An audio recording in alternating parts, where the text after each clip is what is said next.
Hey, boys and girls.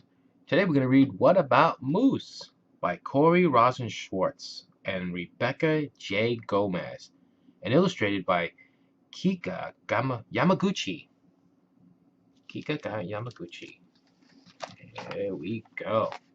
What about Moose? Alright. Fox met her friends with her toolbox in hand. Time to start building. Now here's what I planned. She divvied up jobs, and then Moose trotted in. "I'm here," he announced. "Let construction begin."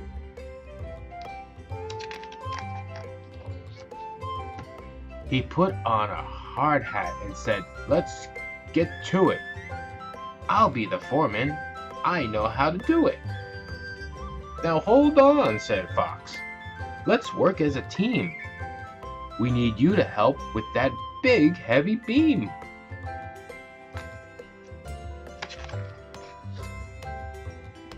But Moose made a sign that said "Caution, Work Zone," and shouted commands from a big megaphone.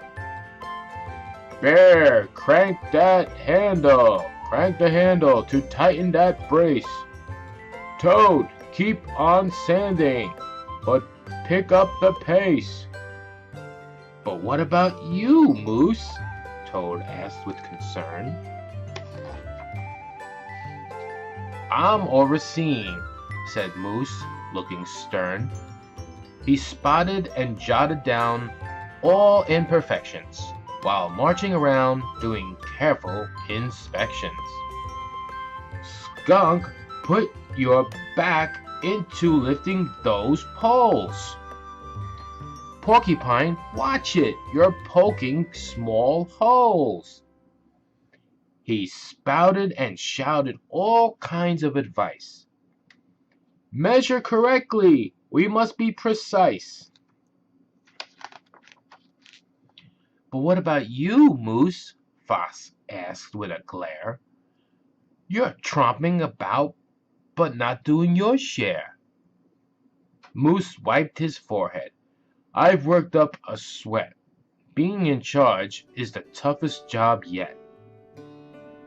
Skunk nailed the crossbeams to make the floor strong. But Moose said, "Not that way! You're doing it wrong. The floor and the door should be just a bit straighter." Then Porcupine mumbled, "Who made him director?" Fox laid the floorboards as Toad manned the drill. Bear did the caulking with handyman skill. Moose clambered up as they nailed the planks tight. "Time for the walls," he said. "Don't take all night." "But what about you, Moose?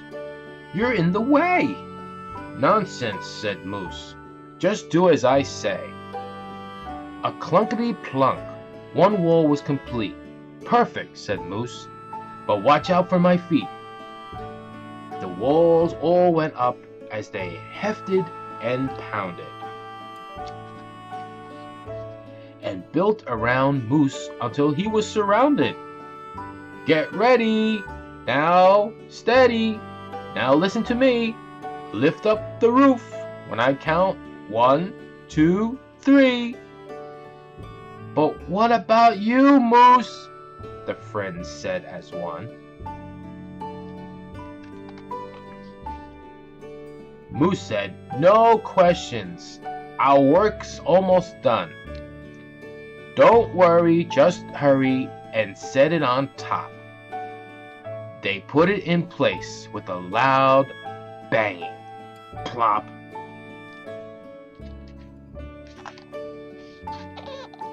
Oh no! And it was too late when Moose hollered, "Stop! Stop! Hey, what about me?" Moose muffled his voice cried, "You built all around me. Now I'm shut inside. I'll never squeeze out of this tiny front door. What are you all just standing there for? Bear tried to pull, using all of his might.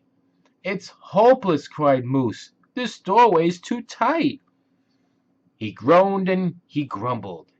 It's squishing my butt. We'll help you, said Fox, if you keep your mouth shut.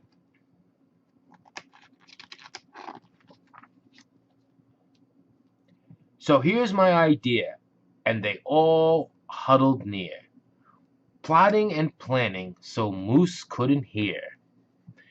With thumping and bumping, they worked around Moose, and soon they were ready to set their friend loose. A push and a smush, and he popped back inside.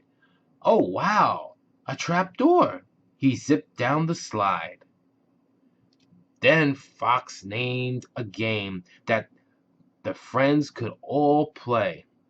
And what about Moose?